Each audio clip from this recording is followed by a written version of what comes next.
Okay guys, let's unpack what we got in our bag. Okay, so this container is our sugar.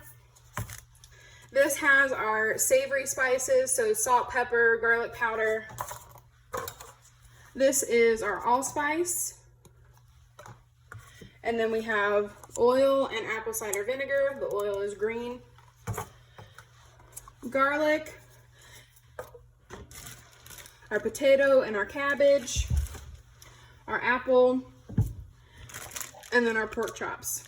And if you guys have a little bit of butter, I wasn't able to put it in our bags this time just because of some circumstances. We can talk about them in class. But if you guys have some butter, we're gonna add those to our apples. Sorry, I didn't have time to incorporate it into our bag.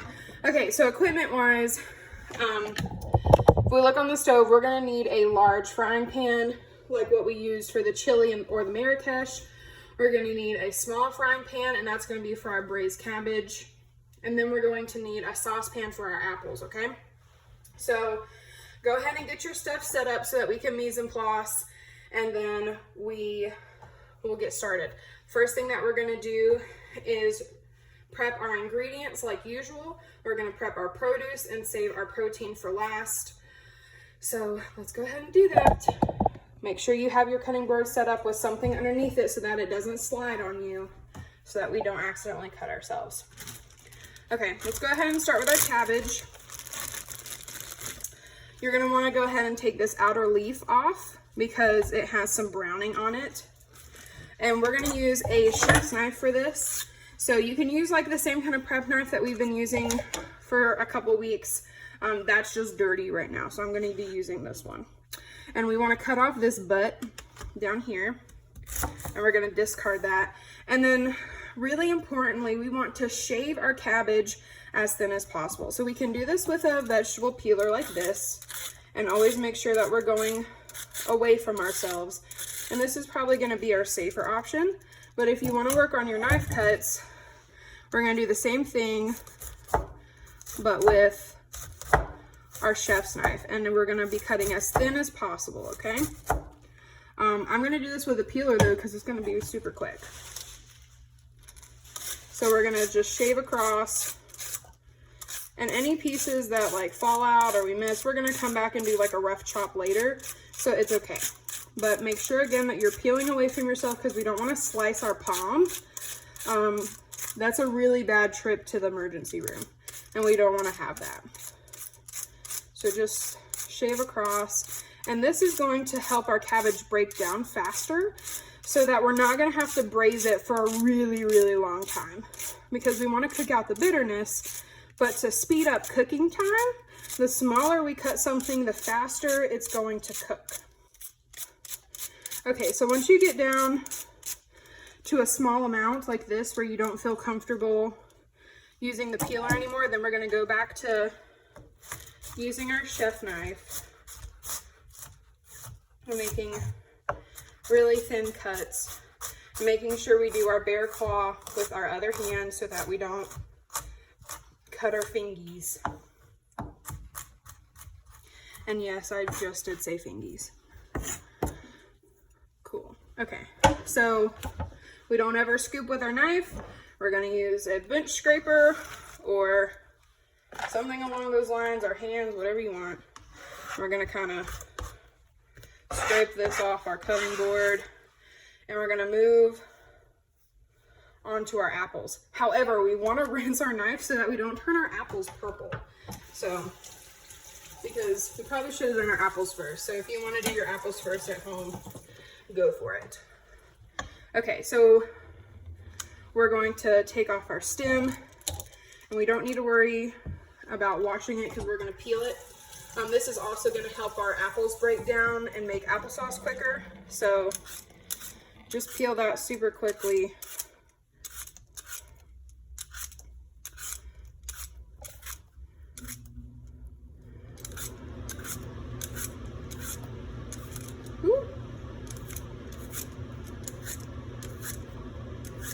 So we're working with two products today that have a lot of oxidation happening whenever we leave them to sit. So both apples and potatoes, if we don't cover them in water and prevent the air from getting to the cells, they're gonna turn brown. So with both of our mise en place containers for our apple and our potato, we want to fill with cold water. And this is gonna keep them from getting that brown yucky color. So it's gonna keep our applesauce nice and bright green or white, and our potatoes nice and pretty as well, so they don't turn gray whenever we cook them. This is something that's not really going to affect our flavor very much, but again, we eat with our eyes, so it's just something that's going to improve the overall visual appeal of our dish. Okay, so you just want to cut around the core. You can munch on that for a snack if you want. And then we're going to cut this into small dice. We're going to cut little planks across, and then we're going to go back and cut across. Now this does not have to be perfect at all. We do want to keep with uniformity for even cooking, but it doesn't have to be pretty because it's going to cook down into applesauce. So we're not really worried about like them being perfect uniform cuts. However, if you want to take this time to work on your knife cuts, go right ahead. It's a good thing to practice on because they don't have to be perfect.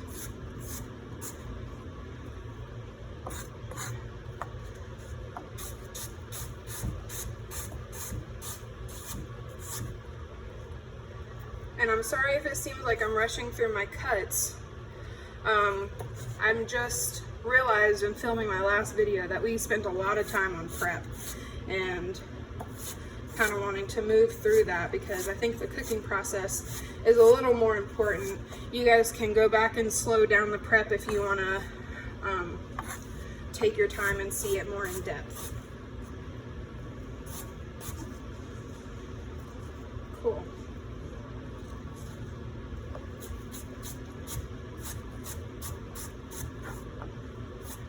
Oh, and I didn't show you guys that I washed my hands before I started cooking, but make sure you wash your hands before you start cooking.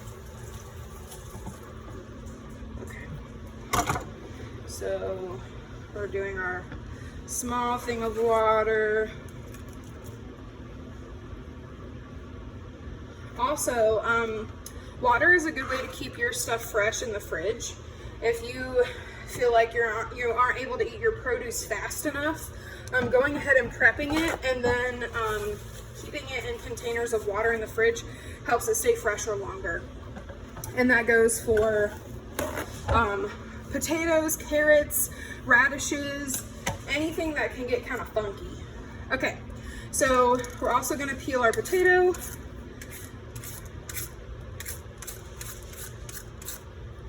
And you want to make sure you're peeling down past the eyes, which are the little brown spots. So sometimes if you have to peel in a specific place, again, you can. It's not going to affect anything.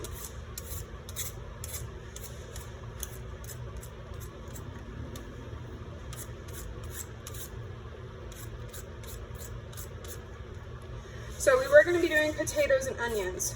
However, I did not have time to cut the onions for everyone. So if you have onion left over from a previous week, feel free to add it in, and I'll walk you through how to do that when we get to that step in our cooking process. I'm going to show you guys how we're going to enhance the flavor of these potatoes by using any fat that we render from the pork chops. Okay, so you want to rinse your potato after you peel it. That's going to minimize the amount of dirt that's going to get underneath where we peel the skin, and also start keeping it from oxidizing.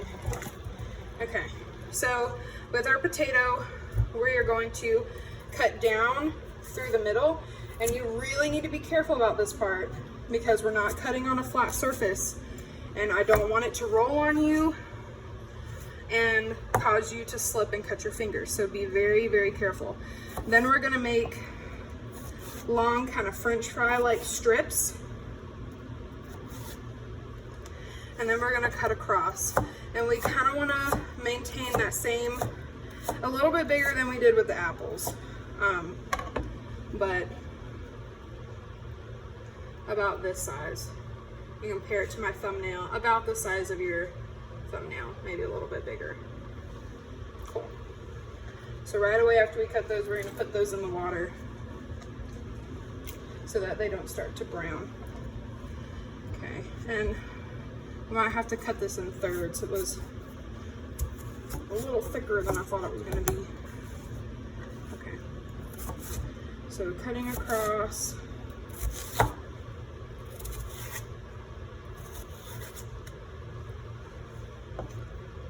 And then cutting across again.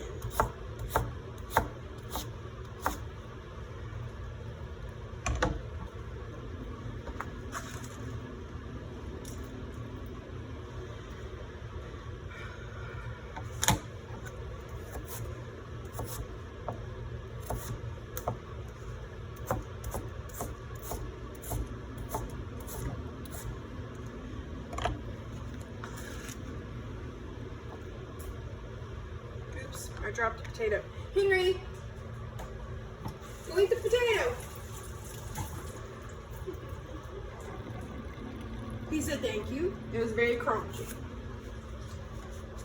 He actually ate it. Sometimes he won't eat raw sweet potato, but okay. So we're gonna actually, let's go ahead and cut our pork. So you want to use some kind of fillet knife. It can look like this. It can look like this. You know, we've talked about those boning knives if we're breaking down proteins. So we're gonna use a technique called butterflying, as well as we're going to tenderize our meat. So there is a bone. There's a bone along this side. So right here, all along the side. So we're gonna actually trim that. What we want is to kind of cut out this eye. So, you know, feel with your fingers, but you can kind of trace along that portion. Okay, the next thing that we want to do is to cut it and butterfly it, so cut it this way, okay? So you want to start on the side that doesn't have fat. We're going to cut down evenly through the center. You guys see that? And you can kind of pull it away from you, and you can even flip it on this side once you've kind of got it started. Once you feel like you're getting close to your hand, pull it away, flip it back down on the flat, and then cut straight down, okay? Then you have two even portions. I suggest rinsing your hands, and then we're going to tenderize. So remember how I told you guys last week that this would be a great way to talk about a coping mechanism whenever we're cooking. So if you're angry, maybe you want to make some pork chops, because we're going to take a meat mallet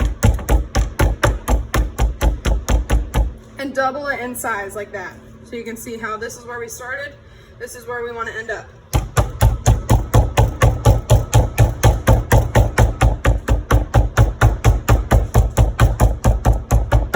Okay, so this is a meat mallet. It's got little pointy edges on the bottom.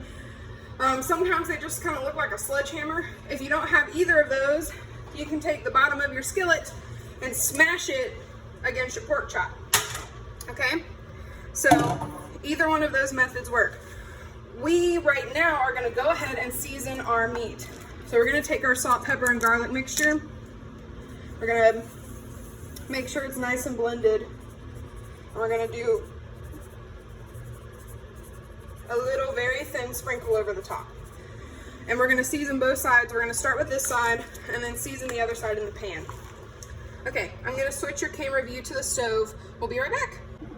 Okay guys, so this is the pan that we're going to be doing our pork chops in and our potatoes. So the eye is not on. I'm going to turn it onto 7, and we're going to let it warm up before we put our oil in the pan. While this is heating, we are going to drain our apples.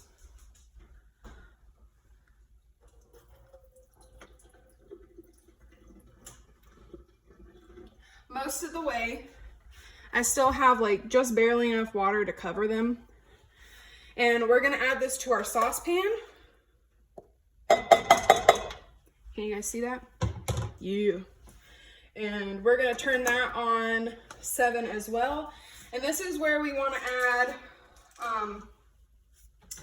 like a tablespoon of butter, if you have it available.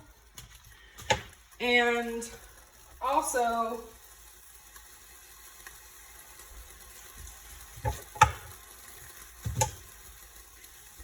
we're going to add half of our container of sugar.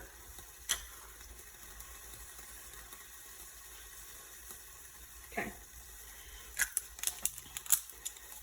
We're going to give that a little stir, and then we're just going to let it hang out. It's just going to cook down.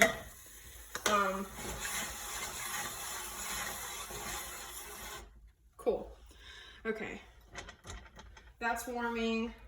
We're also going to go ahead and start our braised cabbage. So we're going to turn that on 7 as well. So you guys are going to get a pretty big taste of what it's like to kind of have to juggle a couple of pans. So we're going to add half of our oil to our big frying pan and the other half to our little frying pan. Please ignore the fact that my eyes are smoking. That is purely because of the cleaner that I use.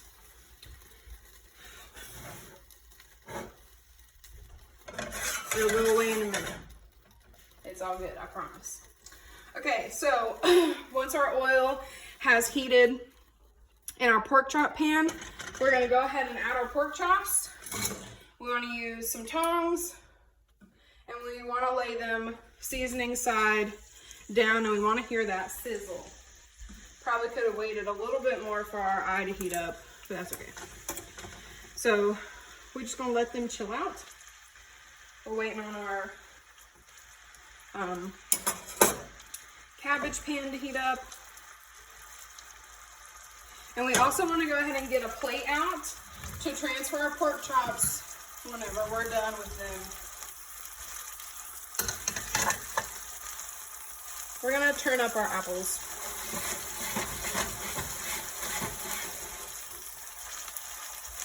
And they're already breaking down.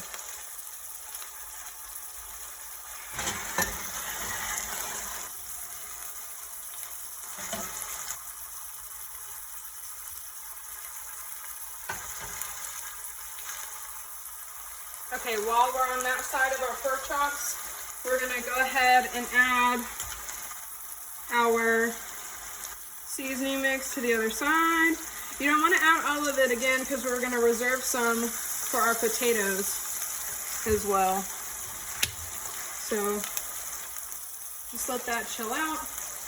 Our original plan was that we were going to bread them. However, that did not pan out because Chef Michaela had to build all the boxes herself with a very limited amount of notice. So I did the best I could. Okay, our cabbage pan is heated up. We're going to add that. It should sizzle as well. We want to spread it out so that it has even contact with the pan. And we're going to leave it alone. You want to occasionally stir your apples so they don't stick to the bottom and to encourage them to break down. Okay, you guys can see how because it's thin, we have started to go ahead and see that it's cooking on the bottom. We're going to do like a little lift, and if it wants to lift up all the way, then it's done. But it doesn't, so we're going to leave it alone. Remember, we're going to let the protein tell us whenever it's ready.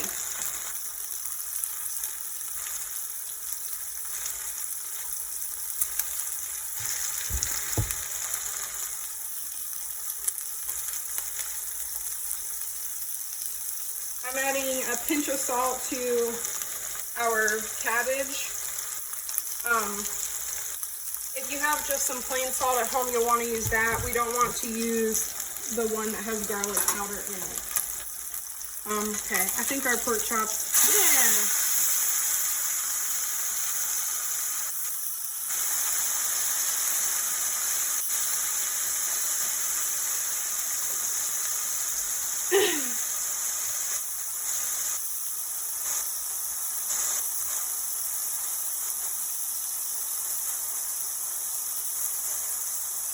We're gonna turn up our cabbage to high. We want to really make sure that it's evaporating all of the water that it has in it.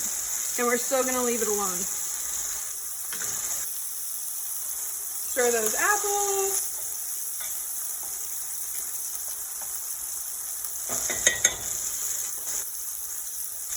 And we want our cabbage to brown as well.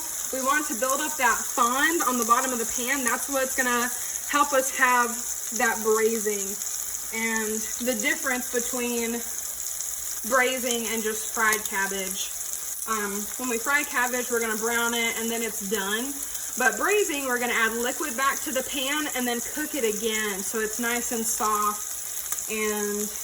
But we've added the flavor that we can from the caramelization. So you can peek at your cabbage and see if it's starting to get crispy on the bottom. If it's not, just leave it alone. It's okay if our cabbage burns a little bit or chars a little bit. That's gonna add to the flavor. Okay, let's check our pork chops. If you can listen, the sizzling has gone down with the pork chops, and that usually means that they're ready. They've got nice golden browning on each side, so we're going to remove them from the heat. This stuff that's on the bottom, that's good. We can leave that because that's going to add flavor to our potatoes, okay? So the next thing we want to do is drain our potatoes extremely well, okay? Try and get out as much liquid as you can because the water is what's going to make it pop on you whenever we add it to our pan. So just kind of stand back.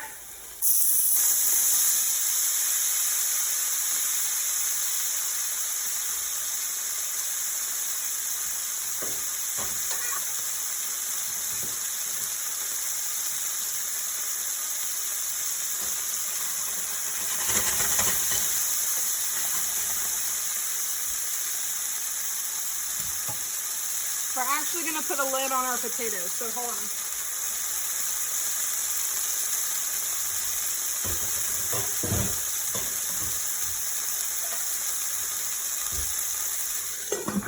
Cool.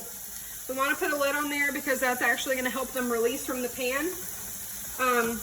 If you guys can look at our cabbage and see that it's crispy on the bottom and it started to brown, now is when we're going to turn it.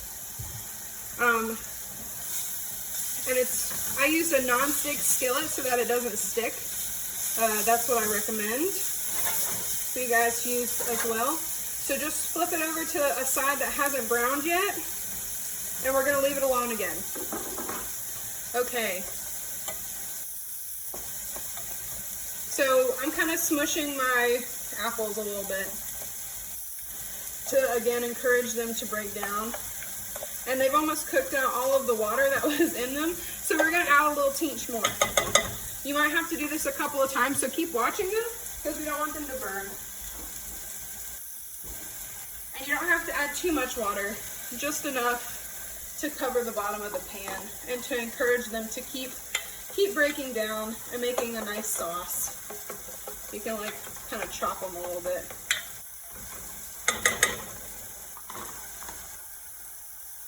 Okay, so while we're waiting on things to cook, what do? We clean up. So I'm just going to kind of put some stuff in the sink right now.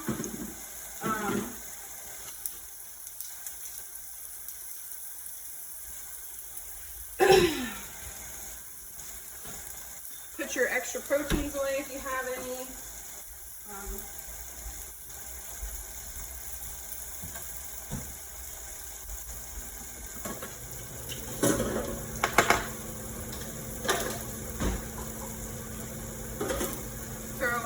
Product you're not using, like cabbage.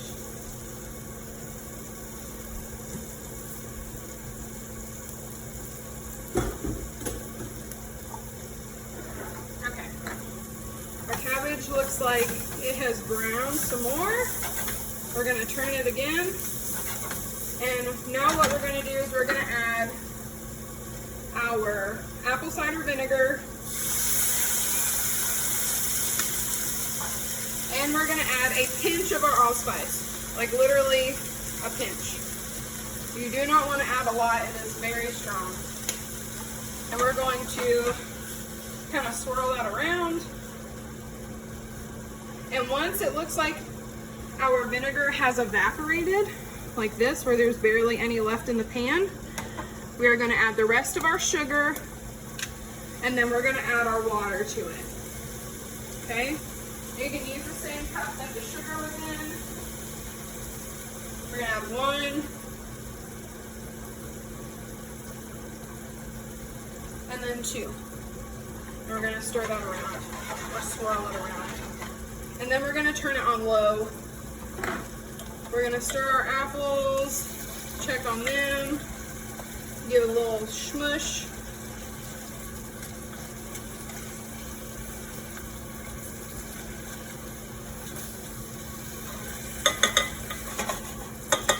We're gonna add some more water to them and turn it on low as well.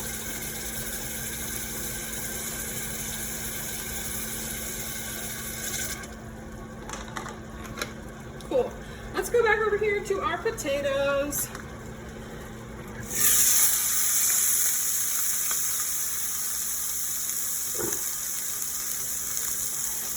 Okay, so we're going to kind of push our potatoes and get them to come up from the pan.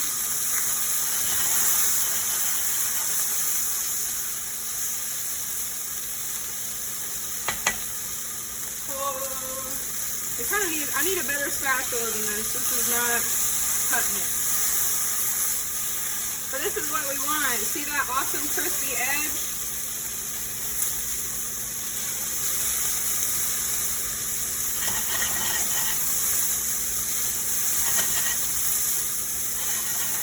Okay, this is where we want to add a little bit more oil to the pan. We're also going to add our seasonings.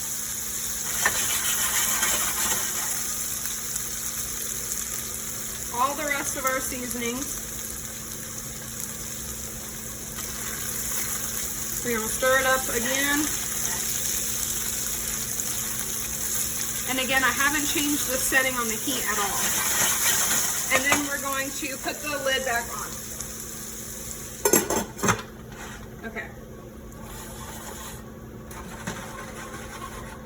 So now with everything simmering, this is where you really have time to clean up. So I want you to go and clean up, wash whatever dishes you can, fill up your dishwasher, and then we'll come back in a second. Okay, so I've cleaned up as much as I can and everything is done. This is what everything should kind of look like at the end. We've got everything reduced, and it's not going to be a smooth puree because we're not pureeing it with an immersion blender.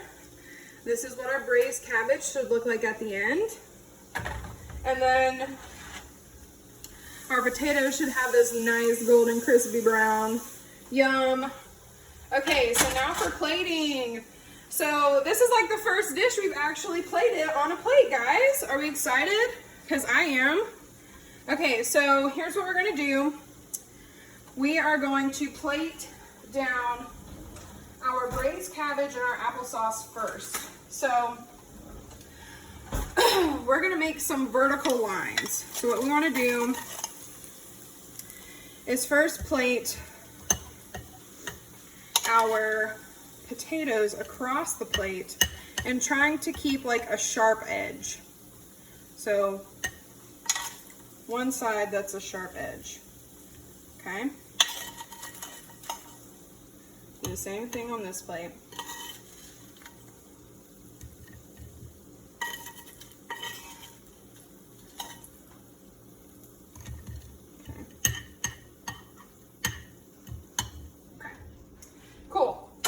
Next, we're going to plate our braised cabbage, and we're going to turn this into like a little pile. Okay, so we're going to take our tongs, and we're going to plate this over in this corner, and we're going to kind of make like a 9.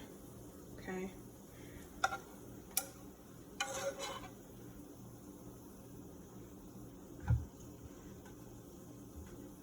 And remember, we're going to clean up our plate at the end, so it's okay if you have like some drippies.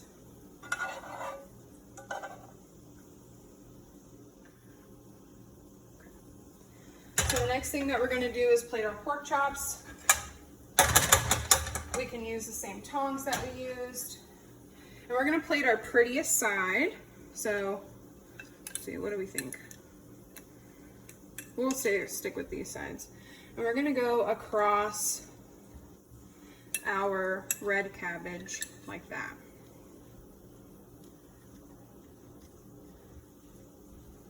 And last but not least, we're gonna plate our apples. And these are gonna go right on top of our pork chops because they're kind of like our sauce for our pork chops. We're gonna plate like right over the top like that. And we're gonna let them kind of come down the side of our pork chop. So lastly, take your paper towel and clean up any spots where you see any extra grease, any extra